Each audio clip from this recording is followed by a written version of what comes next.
bahwa ekonomi itu tidak bisa berjalan sendiri, tetapi harus ada aspek sosial kemasyarakatan yang harus dipikirkan, ada isu tentang keberlanjutan lingkungan.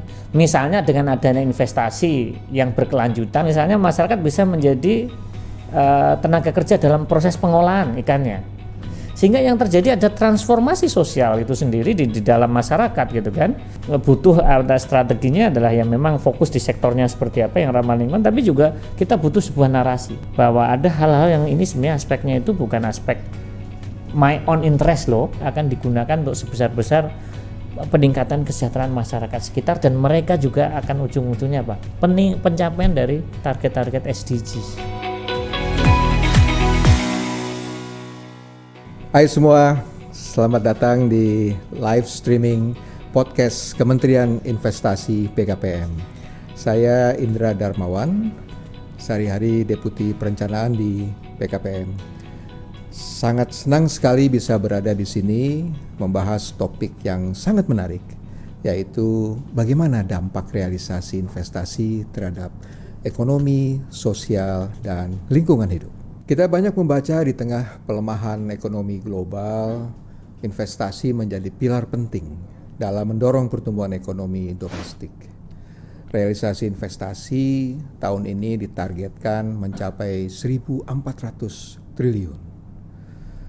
Untuk mencapai pertumbuhan ekonomi tetap di atas 5%. Dan setiap triwulan Kementerian Investasi BKPM selalu mengumumkan realisasi investasi per triwulan berupa PMA dan PMDN. Apa sih arti daripada angka-angka realisasi investasi yang selalu diumumkan oleh Kementerian Investasi atau BKPM ini?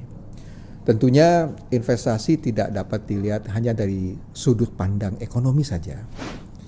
Dampak dari realisasi investasi perlu dikaji dari berbagai konteks, baik itu dari sisi sosial, bahkan dari lingkungan hidup.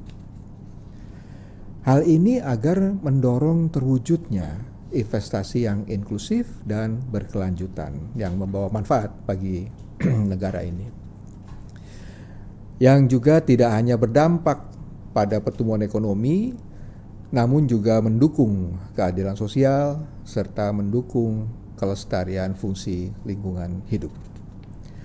Oleh karena itu, dalam acara live streaming kali ini, kita akan menghadirkan narasumber yang tentunya kompeten untuk membahas topik ini lebih mendalam lagi dan memberikan wawasan yang bermanfaat bagi kita semua. Baik, Ibu dan Bapak sekalian, narasumber kita kali ini merupakan sosok yang ahli di bidang ekonomi. Beliau adalah sahabat saya, Bapak Teguh Dartanto PhD, yang saat ini menjabat sebagai Dekan Fakultas Ekonomi dan Bisnis Universitas Indonesia. Selamat datang Pak Teguh. Selamat datang Pak Indra. Terima kasih ya. Ketemu nih, senang sekali nih diundang di sini nih. Terima kasih telah bergabung dengan kami hari ini Pak. Kabar gimana Pak? Alhamdulillah ya? Baik Pak. Ini hari kedua puasa Pak ya. Hari kedua puasa. Kita tetap semangat Pak. Semoga lancar Pak ibadahnya Pak. Amin. Baik, mungkin untuk mengawali Bapak bisa menceritakan sedikit mengenai latar belakang dan pengalaman Bapak sebagai dekan Fakultas Ekonomi dan juga pengalaman menggeluti masalah-masalah ekonomi selama ini Pak. Monggo Pak. Terima kasih Pak Indra atas undangannya, ini sangat terhormat sekali ya.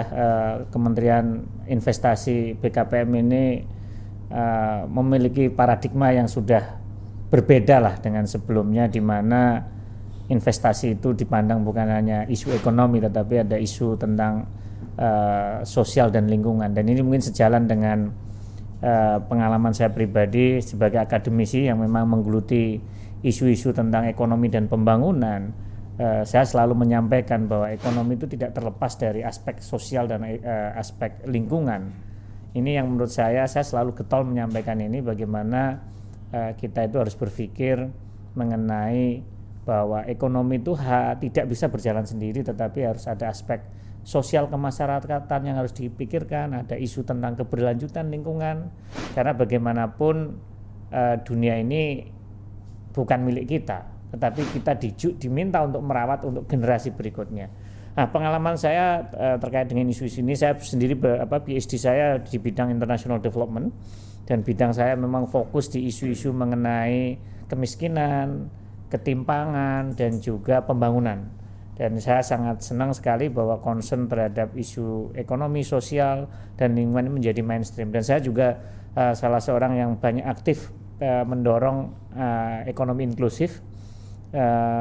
Di berbagai penelitian saya dan juga aktivitas saya membantu beberapa kementerian di Bappenas dan juga international donor. Saya ini dikenal sebagai dalam tanda kutip expert di bidang ekonomi pembangunan dan juga isu-isu mengenai perlindungan sosial pada masyarakat miskin dan masyarakat rentan. Dan saya sekarang menjadi dekan Fakultas Ekonomi dan Bisnis Universitas Indonesia sejak tahun 2022 ya, tapi 2021. Nah, maaf, sebelumnya saya pejabat dekan, sebelumnya juga saya menjadi wakil dekan, dan sebelumnya menjadi ketua departemen dan juga ketua program studi S1 Ilmu Ekonomi. Sehingga sebenarnya saya balance lah dari sisi administrasi, sebagai jabatan administrasi saya relatif komplit, dan riset saya masih aktif Pak Indra di isu-isu mengenai pembangunan, isu-isu mengenai bagaimana membangun dalam tanda kutip lah peradaban yang lebih baik lah, lebih sustainable ke depan. Itu Pak Indra pengalaman saya. Terima kasih, luar biasa sekali Pak Teguh. Pak Teguh, saya mulai dengan sebuah isu pokok, yaitu bagaimana sih investasi ini bisa memberikan dampak positif pada perekonomian suatu daerah atau satu negara. Karena kita tahu, mungkin Pak Teguh bisa cerita dari kajian-kajian yang telah dilakukan baik di UI yang dilakukan oleh Bapak sendiri maupun oleh teman-teman. Itu kan sering juga kita dengar ada yang positif, ada yang negatif dampak dari sebuah kegiatan investasi itu bagi sebuah daerah maupun sebuah negara. Bagaimana Pak? Ya, ini tepat sekali dengan tadi pagi saya itu mengajar topik mengenai long term economic growth. Artinya bagaimana, topiknya adalah bagaimana kita mendorong kesejahteraan sebuah wilayah atau sebuah negara itu ke depan itu pada jangka panjang. Nah, topiknya adalah bagaimana selama ini kita selalu berpikir bahwa mendorong konsumsi, mendorong pengeluaran pemerintah, ya itu bisa mendorong perekonomian, tapi sifatnya itu adalah jangka pendek. Pada jangka panjang mau nggak mau kita harus mendorong adanya produksi ya Pak Indra ya, produksi, bagaimana kita memproduksi. Nah, di dalam fungsi produksi, dalam teori ekonomi pembangunan atau teori pertumbuhan itu, untuk mendorong aktivitas perekonomian sebuah daerah itu pasti membutuhkan yang kita sebut tenaga kerja dan juga modal.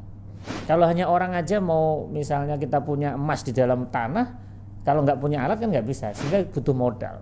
Nah, investasi ini adalah berperan penting untuk meningkatkan akumulasi modal. Ya, dengan adanya investasi baik asing maupun dalam negeri itu kan sebenarnya investasi ke alat, investasi ke pabrik itu kan tujuannya untuk meningkatkan modal ya, sehingga kita bisa beraktivitas perekonomiannya. Oleh karena itu menurut saya dengan adanya penanaman dengan investasi ini, dengan adanya modal yang cukup, tenaga kerja yang ada itu bisa cukup modal sehingga kita bisa beraktivitas. Misalnya kalau punya ya sumber daya alam ada gitu, ikan di laut banyak, tapi kan ikan di laut nggak bisa datang sendiri ke pengolahan ikan kan Pak, kan mereka butuh ditangkap. Nah, tangkap ini kan butuh kapal, butuh ini. Inilah bagian investasi. Kenapa investasi itu penting di dalam mendorong perekonomian pada jangka panjang. Nah, artinya memang kita harus memproduksi, dan produksi itu butuh modal. Investasi itu adalah salah satu atau satu-satunya cara untuk melakukan akumulasi modal. Sehingga dampak positifnya pasti akan terasa pada jangka panjang. Sehingga memang beda nih Pak Indra, kalau misalnya bantuan sosial itu dampaknya cepat, sebulan 2 bulan langsung terasa di masyarakat. Tetapi investasi itu dampaknya pasti jangka menengah panjang gitu loh. Karena invest sekarang, bangun gedung, bangun pabrik, bangun itu kan nggak bisa sebulan 2 bulan, pasti setahun 2 tahun baru terasa. Ini yang orang kadang pengennya cepat dan buru-buru, nggak bisa. Dan saya rasa kita harus berpikir jangka panjang juga, bagaimana negara ini nggak hanya ekonomi kita ditompak oleh konsumsi domestik, tapi juga harus produksi gitu. Dan produksi itu basisnya pasti investasi. Ya, seringkali itu masuk ke ranah ekonomi Pak. Kalau ranah sosial dan lingkungannya tuh bagaimana Pak? Ini menurut saya kita juga perlu ini ya, bagaimanapun investasi ini kan juga bisa mendorong yang kita sebut transformasi sosial dan ekonomi. Misalnya di suatu daerah itu sebenarnya punya potensi nih Pak Indra, potensi perikanan misalnya. Ya terus ikannya ya cuma dibiarin aja, ya nggak apa-apa, mungkin nggak ada kerusakan ikan nggak ada yang berkurang, kerusakan lingkungan nggak ada, tapi masyarakatnya juga mungkin nggak bisa menikmati sumber daya alam yang berlimpah itu. Misalnya dengan adanya investasi yang berkelanjutan dalam arti misalnya, oke, sekarang kita investasi ke kapal, tapi asal misalnya investasi kapalnya itu nggak terlalu banyak sehingga nggak overfishing, yang terjadi apa? Masyarakat bisa sejahtera kan dengan adanya investasi itu. Masyarakat bisa sejahtera, bisa misalnya jadi kru kapal. Yang kedua adalah misalnya masyarakat bisa menjadi tenaga kerja dalam proses pengolahan ikannya. Sehingga yang terjadi ada transformasi sosial itu sendiri di dalam masyarakat gitu kan. Di mana masyarakat ini ketika ada investasi, masyarakat bisa meningkatkan taraf hidupnya melalui satu lapangan kerja yang tercipta. Ya kan, ada kapal, bekerja di kapal, industri pengolahan. Yang kedua, ada proses belajar di situ. Oh, ternyata orang lain tuh mengolah ikan seperti ini. Ada orang lain yang misalnya menangkap ikan dengan cara ini. Kalau sebelumnya kan mungkin nggak tahu, ikan mungkin pancing aja. Tapi kan mungkin pancing juga ada modelnya. Nah, itulah transformasi sosial ekonomi ini menurut saya penting. Walaupun pasti ada dampak, pasti sesuatu itu nggak mungkin 100% positif, nggak 100% negatif. Tapi dari sisi lingkungan nggak, asal misalnya eksplorasi perikanan tadi kita tetap menjaga sustainability, nggak overfishing, saya rasa kita harus sumber daya alam itu juga kita harus manfaatkan gitu, nggak hanya dilindungi aja, kita hanya menonton ikan-ikan yang berenang, tapi itu sebenarnya perlu dimanfaatkan juga sehingga bisa meningkatkan transformasi sosial ekonomi di masyarakat. Ya, jadi kita bicara juga soal dampak itu kan ada yang selain tadi dampak positif dan negatif. Karena ada juga dampak langsung dan dampak tidak langsung Pak ya. Itu bisa meningkatkan berapa kali lipat dampaknya, manfaatnya juga Pak ya. Nah, selama ini orang tuh selalu berpikirnya dampak langsung aja Pak Indra. Ini yang menurut saya nggak pas. Kementerian Investasi menurut saya harus menghitung dampak langsung dan tidak langsung. Dan saya rasa sudah nih di bawah kendali Pak Indra nih kelihatannya studi-studinya ini mulai menarik ini, studi-studi mengenai dampak langsung, dampak tidak langsung. Dampak langsung itu sebenarnya gini Pak Indra. Ketika misalnya tadi ya contoh misalnya investasi di perikanan ya, ada pengolahan, industri pengolahan ikan dan juga kapal gitu. Dampak langsungnya itu kan sebenarnya berapa orang yang bekerja di tenaga kerjanya itu kan dampak langsungnya kan misalnya tenaga kerja yang bekerja di pengolahan ikan. Berapa orang yang bekerja di kapal. Dan juga dampak langsungnya kan berapa investasi yang dikeluarkan. Tapi sebenarnya itu menurut saya itu terlalu kecil Pak Indra. Yang lebih besar itu adalah dampak tidak langsungnya.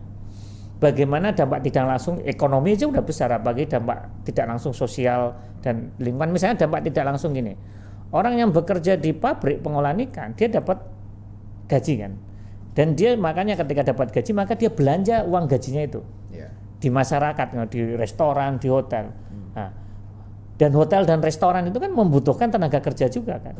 Dan hotel dan restoran itu juga membutuhkan membutuhkan input, misalnya ya restoran membutuhkan beras, membutuhkan macam-macam lah. Nah, itu sebenarnya yang kita sebut dampak tidak langsungnya gitu loh. Artinya dalam investasi itu ada dampak langsung dan dampak tidak langsung. Dampak tidak langsung itu dampak turunan. Artinya misalnya orang ke pabrik pengolahan ikan kan pasti nggak semua orang berjalan kan, bisa aja orang yang naik ojek, bisa orang naik kendaraan, itu kan ada tukang ojek yang terdampak lah.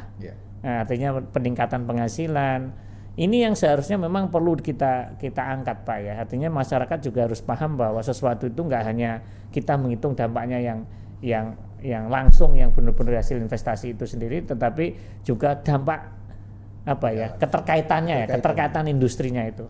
Baik keterkaitan ke depan maupun ke belakang. Ya, kalau ke belakang itu kan artinya industri pengolahan ikan kan juga membutuhkan input-input yang lain kan, ada ada misalnya packaging, ada tenaga kerja. Sedangkan dampak tidak langsung pengolahan ikan ini kan nanti setelah diolah kan bisa diekspor, atau mungkin bisa dijual langsung ke masyarakat kan, Yeah. bisa menghidupkan toko atau apapun. Itu yang menurut saya itu perlu dihitung, Pak.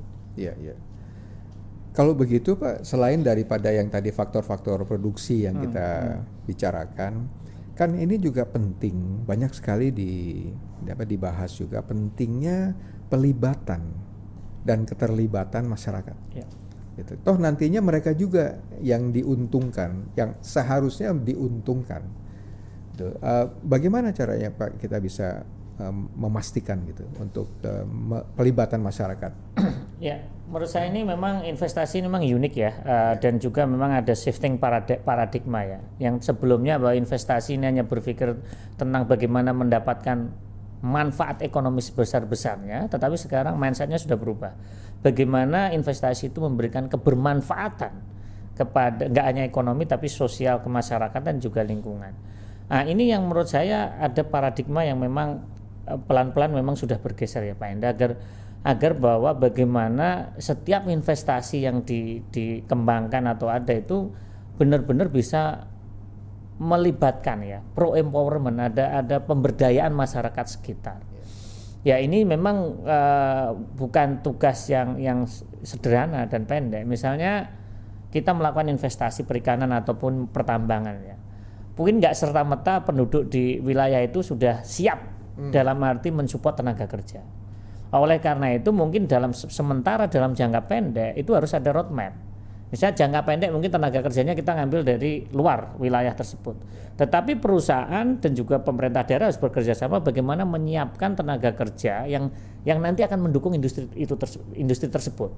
Mungkin dengan SMK, dengan yang itu, sehingga nanti suatu saat bahwa tenaga kerja yang dari luar ini bisa digantikan oleh tenaga kerja lokal. Menurut saya itu salah satu kunci utama bagaimana membangun kohesi sosial ya di tempat wilayah operasi dari tempat investasi dengan masyarakat sekitar. Masyarakat itu sebenarnya butuhnya apa sih? Butuhnya kalau ada investasi di suatu wilayah dia mendapatkan kesejahteraan kan. Melalui apa? Pasti dengan tenaga kerja. Atau mungkin juga misalnya difasilitasi misalnya pembukaan warung-warung atau mungkin untuk kantinnya diserahkan ke masyarakat. Artinya memang nggak semuanya aspek ekonomi. Walaupun saya ini dekan ekonomi tapi banyak orang ngomong nih pemikirannya ini sudah sangat sosial banget ini. Karena kita memang nggak mau, kita harus mau bersusah payah untuk bersama-sama bergandeng tangan untuk melakukan pemberdayaan di masyarakat. Banyak afirmasi yang memang kita lakukan. Bukan berarti afirmasi itu kita menegasikan mengenai kualitas ya, tetapi dengan afirmasi pelan-pelan kita dorong kualitas masyarakat di sekitar juga agar bisa berpartisipasi dalam proses produksi atau investasi.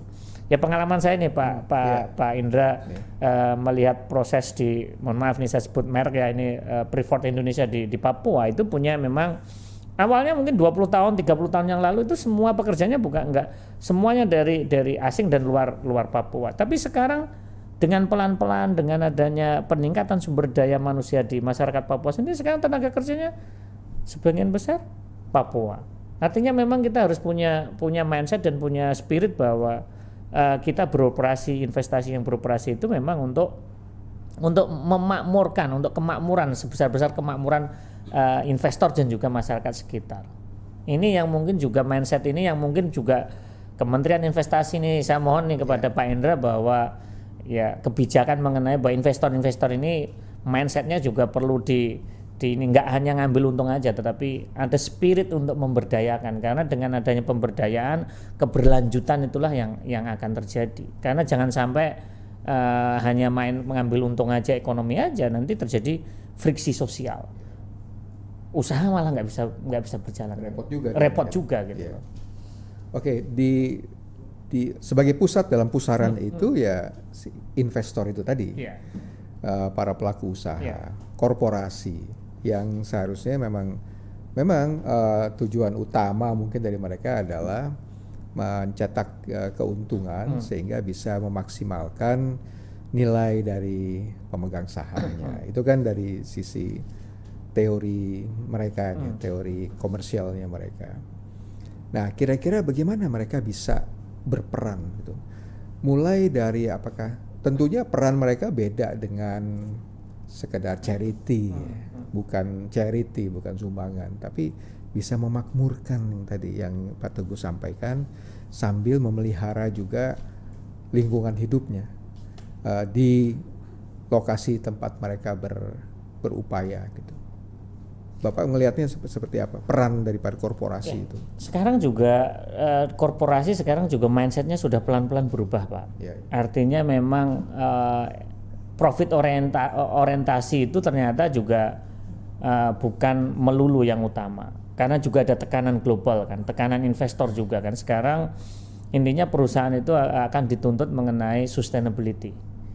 Ya, mereka harus concern terkait dengan atau kalau disebut adanya ESG kan, economic, social and governance lah, dan juga ada isu lingkungan di situ.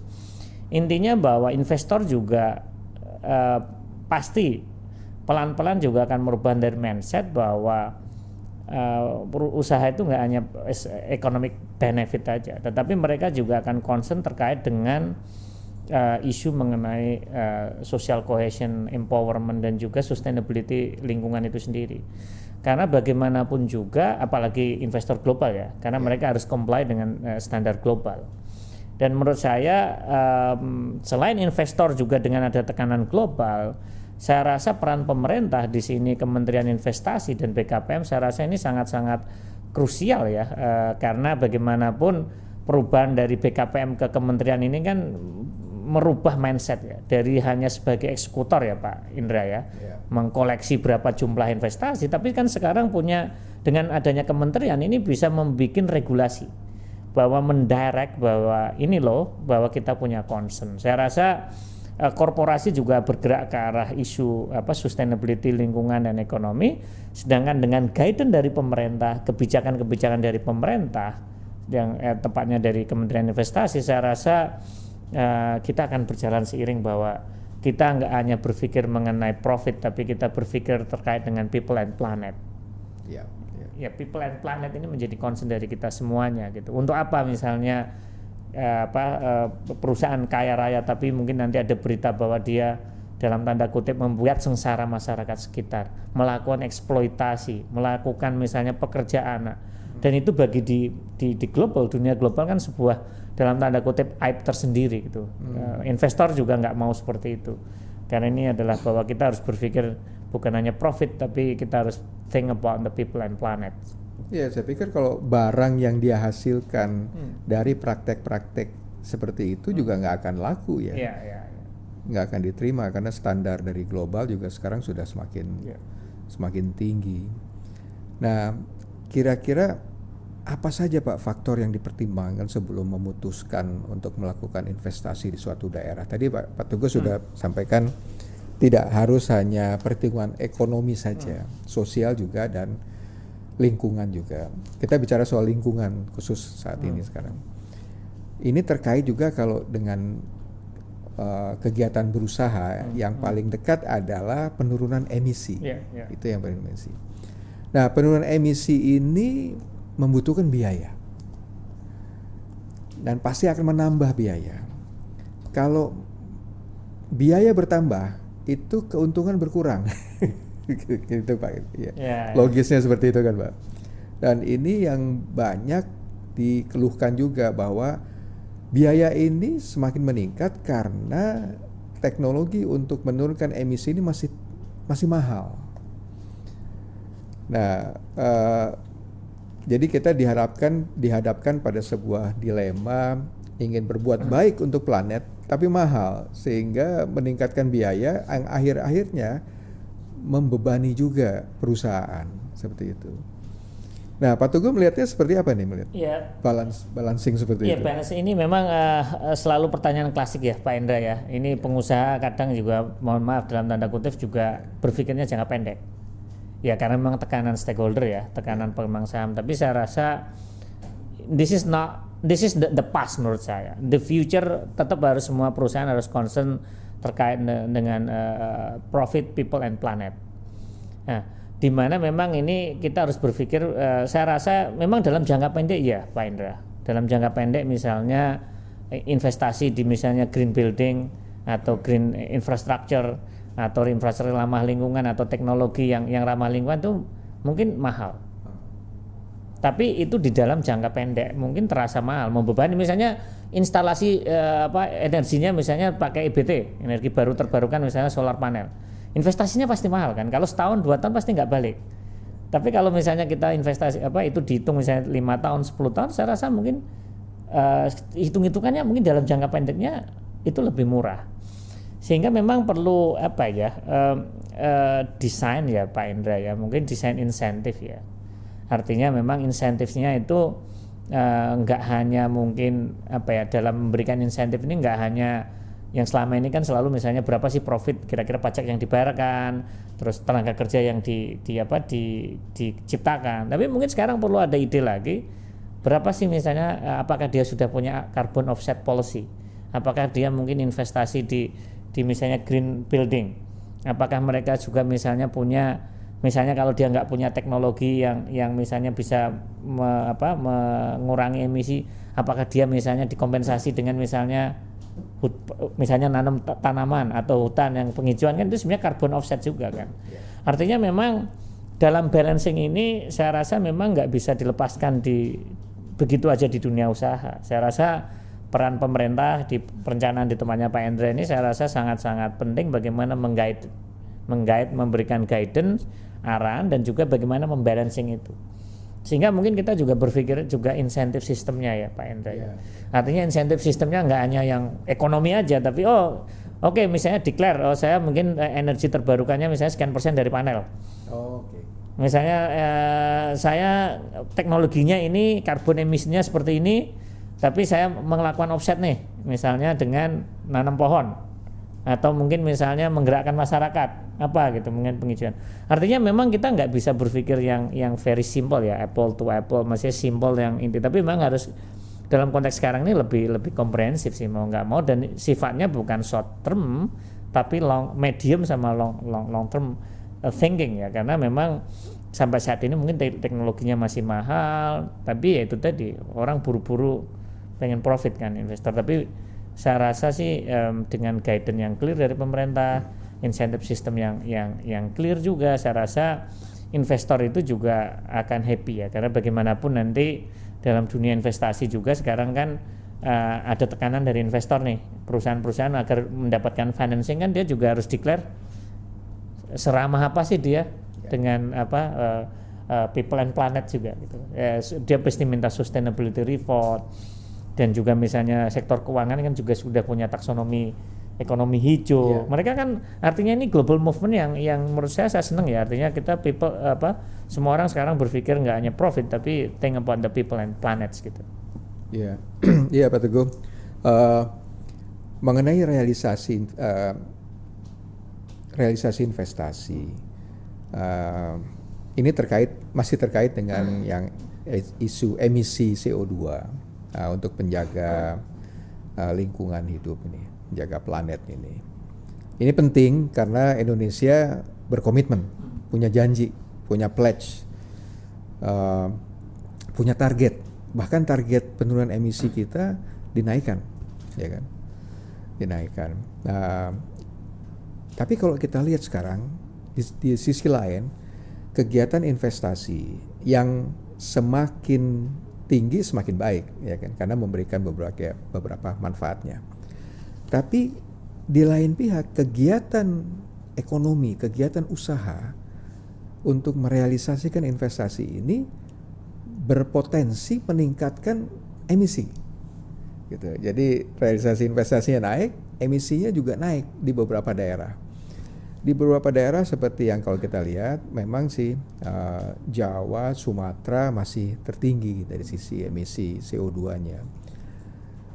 Tapi daerah-daerah seperti Riau dan juga Sulawesi Tengah, Sulawesi Tenggara, Maluku Utara itu juga menjadi tinggi karena ada kegiatan realisasi investasi di sana. Nah, akibatnya kita mau menggenjot realisasi investasi, tapi emisi kita naik. Itu. Nah, kadang-kadang kita berpikir lah ini seperti yang dua bertentangan. Pertanyaannya, bertentangankah? Atau ada sesuatu yang harus kita lakukan? Kita nggak mungkin kan kita rem realisasi investasi, atau seperti apa Pak melihatnya? Bagaimana kita harus menavigasi di antara dua kubu atau dua tujuan yang kadang-kadang kontradiksi ini?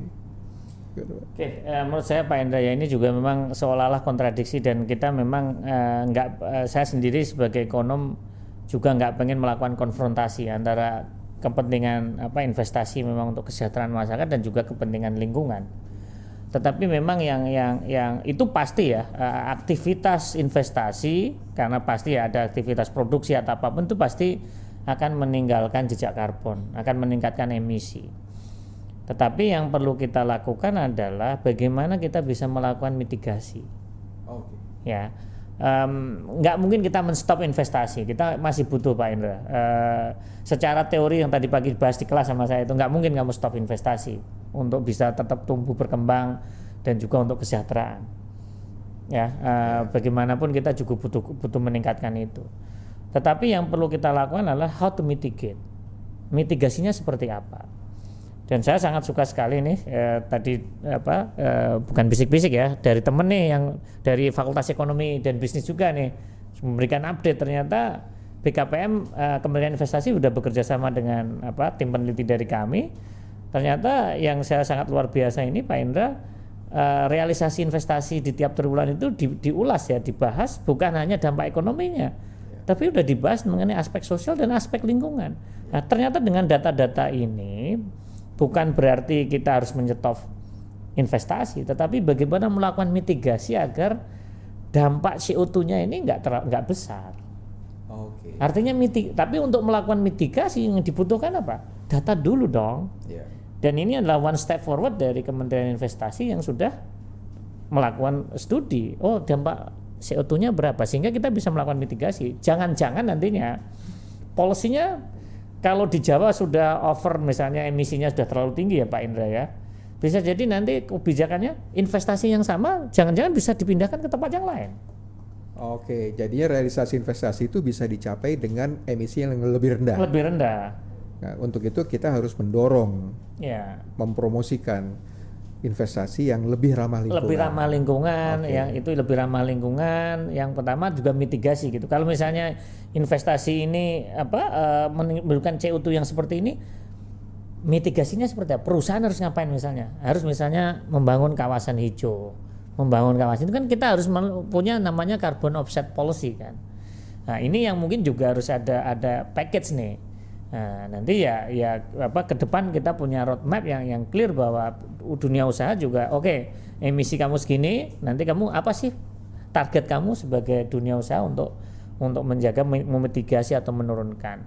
Itu yang mungkin kita bisa fokus Pak Indra, memang janganlah dikonfrontasikan antara isu lingkungan ekonomi itu dikonfrontasikan, tapi kita memang harus sejalan dan bisa. Bukan kata seharusnya tapi harus bisa ini. Karena bagaimanapun kita harus sejalan, tapi itu investasi-investasi yang ramah lingkungan, atau mungkin investasi-investasi di misalnya ekonomi sirkular. Itu kan juga mungkin harus ada desain yang lebih baik gitu, ekonomi sirkular, atau mungkin precision farming, smart farming. Itu kan bagian bagaimana kita berproduksi tapi sedikit misalnya meninggalkan jejak karbon, sedikit meninggalkan jejak air kan, menggunakan air gitu loh. Memang kita bisa ya, mungkin seolah-olah ini kayak utopia ya, tapi menurut saya enggak.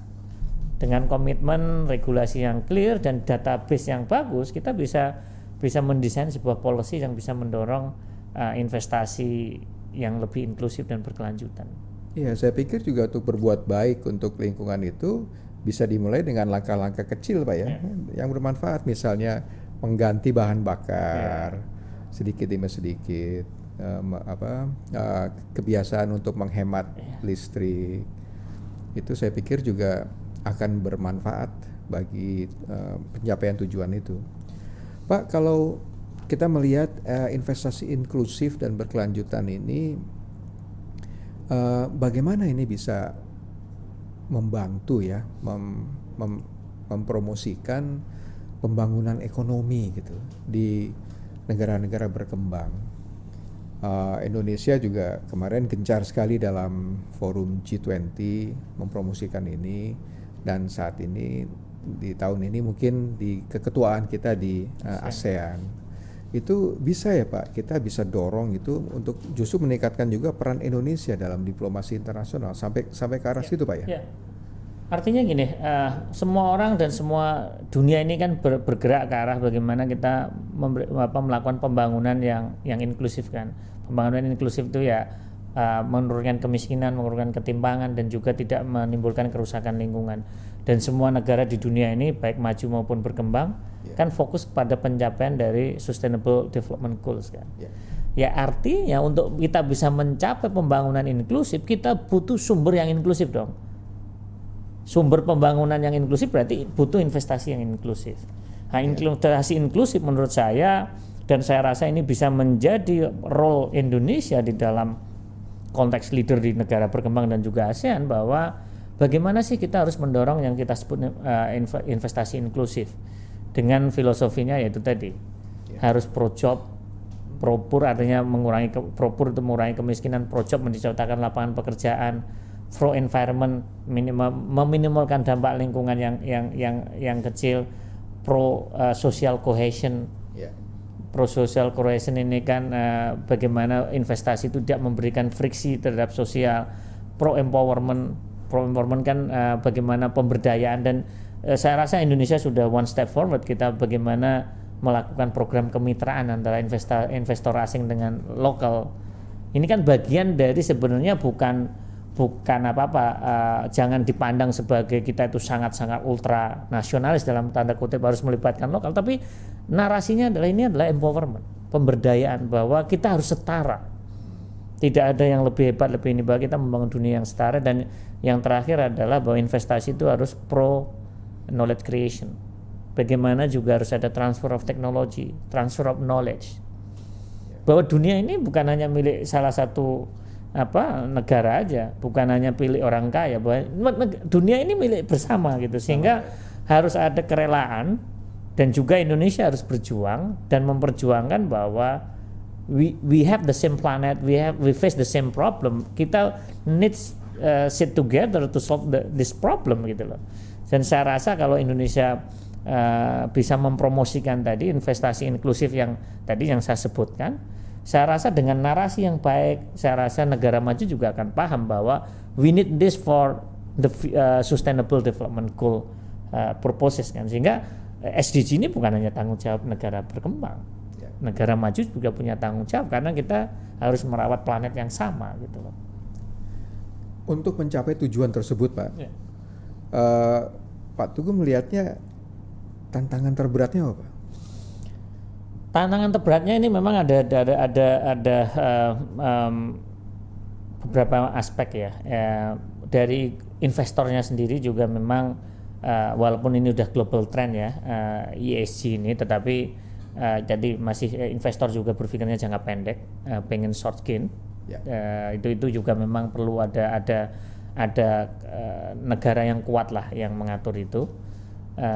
Yang kedua adalah dari sisi regulator sendiri, Pak Indra. Kadang kita juga nggak komprehensif dalam membuat kebijakan. Kadang juga kita parsial dalam melihat, dan juga karena itu tadi kepentingan jangka pendek juga kan. Mohon maaf nih Pak Indra, karena targetnya naik tiap tahun pusing juga, pasti fokusnya di ngejar target kan Pak Indra. 900, 1200, 1400. Ya pening juga kan orang berpikirnya, tetapi saya rasa perlu persistensi dan konsistensi dan juga komprehensif dari regulator. Dan yang ketiga adalah tantangannya adalah negara maju bukan masih dalam kadang actionnya masih belum tercermin lah dalam komitmen membangun dunia yang lebih adil, lebih merata, lebih sustainable.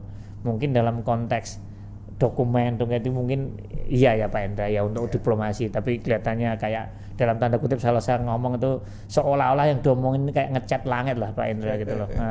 Mimpinya luar biasa tapi actionnya tetap aja seperti economic animal lah ya, profit itu. Dan mungkin tapi saya rasa Karena ini mungkin bukanlah pekerjaan yang jangka pendek, butuh konsistensi, persistensi dan komitmen yang luar biasa dari semua pihak ya. Tapi di sini karena Kementerian Investasi adalah yang dalam tanda kutip yang mengguide investasi di Indonesia, saya rasa peran dari Kementerian Investasi ini kita sangat berharap ya Pak Indra ya. Peranan dari Kementerian Investasi ini untuk mendorong investasi inklusif bukan hanya di Indonesia tapi bisa mendorong, menginspirasi negara-negara berkembang yang lainnya itu sangat-sangat krusial. Ya, nampaknya dari penjelasan yang sangat komprehensif tadi kita juga memerlukan untuk meningkatkan motivasi ya Pak. Motivasi kita untuk bisa meningkatkan kualitas dari investasi kita agar bisa berdampak lebih baik lagi, lebih positif lagi terhadap perekonomian, sosial dan lingkungan kita. Di sisi lingkungan kita sudah bahas banyak tadi. Di beberapa daerah yang kaya dengan misalnya sumber daya alam yang tidak terlalu bersih misalnya, itu juga motivasinya berbeda dengan daerah-daerah lain. Tapi kita lihat juga emisi kan juga bisa dihasilkan oleh sektor-sektor yang terkait dengan mobilitas. Dan mobilitas itu kemarin baru bangkit Pak, dari tidur lama setelah pandemi itu. Dan itu yang perlu kita mantapkan lagi agar itu bisa tidak terlalu mengganggu aspek-aspek lingkungan dan aspek-aspek sosial. Bapak ada tips nggak tentang strateginya, strategi utamanya? Saya rasa memang untuk mencapai itu. Ini nggak gampang ya Pak ya.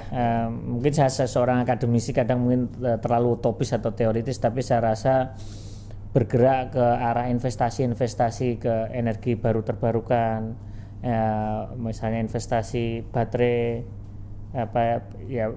kendaraan listrik itu bagian dari langkah awal kita membangun investasi yang berkelanjutan dan juga nggak hanya fokus di isu tentang profit tapi dengan sustainability kan. Dan yang perlu mungkin saya menggarisbawahi bahwa kebijakan seperti downstreaming, hilirisasi itu menurut saya bagian dari komitmen untuk membangun sebuah investasi yang berkelanjutan dari sisi aspek lingkungan gitu. Kalau yang dulu diekstrak dalam bentuk raw material langsung dikirim, itu kan transportationnya kan menghasilkan CO2 yang besar juga Pak Indra. Belum diproses di sana. Why not kita diproses di sini? Sehingga ketika yang dikirim kan juga mungkin lebih kecil barangnya, lebih ini. Sehingga jangan-jangan tadi aspek mobilitas kita bisa kurangi gitu loh, CO2-nya kan. Nah ini yang mungkin juga narasi-narasi seperti ini memang perlu ditonjolkan juga gitu loh. Sehingga jangan sampai narasinya itu nasionalisme. Ini terkesan-kesan kan sangat nasionalis. Enggak, ini we concern about lingkungan gitu loh. Bagaimana agar tadi CO2 yang dihasilkan dari transportation barang material yang berat-berat itu ya udah diproses di sini aja gitu loh. Artinya memang butuh ada strateginya adalah yang memang fokus di sektornya seperti apa yang ramah lingkungan, tapi juga kita butuh sebuah narasi.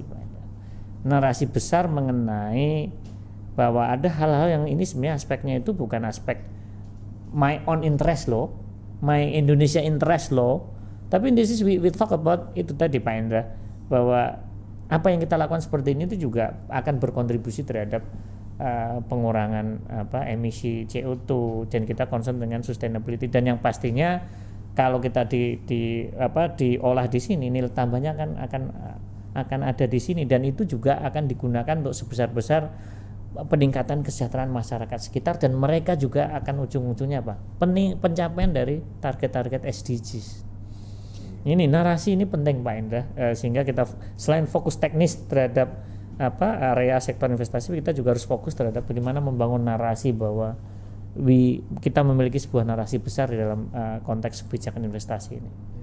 Jadi Pak Teguh mendukung ya kalau Kementerian Investasi dan BKPM meneruskan upaya untuk terus mengukur dampak realisasi investasi yang dihasilkan ini tidak hanya dari aspek ekonomi saja, tapi juga aspek-aspek sosial dan aspek lingkungannya ya Pak ya.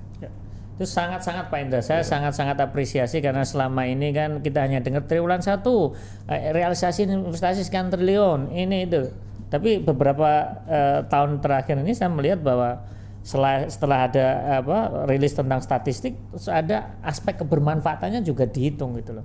Saya rasa ini perlu terus dilanjutkan dengan continuous improvement. Yang duluan yang ngitung misalnya dampak langsung tidak langsung, tahun ini ternyata sudah dihitung langsung tidak langsung plus dampak sosial dan dampak lingkungan. Ini sebuah kemajuan loh Pak. Ini artinya dalam proses pembelajarannya juga sangat cepat sekali nih. Saya sangat apresiasi dari Kementerian Investasi bahwa proses belajar dan continuous improvementnya itu berjalan gitu loh. Ini yang menurut saya sangat apresiasi bahwa sangat terbuka dengan perkembangan baru di kementerian ini. Luar biasa sekali Pak Teguh, terima kasih atas insight-nya siang ini. Kita banyak mendapatkan pencerahan dari apa yang tadi disampaikan oleh Pak Teguh. Kita telah membahas betapa pentingnya investasi dalam pembangunan ekonomi suatu negara dan juga bagi suatu daerah dan juga bagi sektor tertentu. Namun juga harus memperhatikan dampaknya terhadap aspek sosial dan lingkungan hidup. Harapan kedepannya investasi dapat memberikan banyak manfaat lagi, tidak hanya bagi ekonomi, namun juga membawa dampak positif terhadap aspek sosial, seperti peningkatan kesejahteraan masyarakat, peningkatan pendapatan masyarakat juga, dan pengurangan ketimpangan, itu juga tidak kalah pentingnya. Ketimpangan sosial dan ketimpangan pendapatan di antara masyarakat juga berdampak lebih baik lagi terhadap perbaikan fungsi lingkungan hidup di daerah tersebut dan sebuah negara.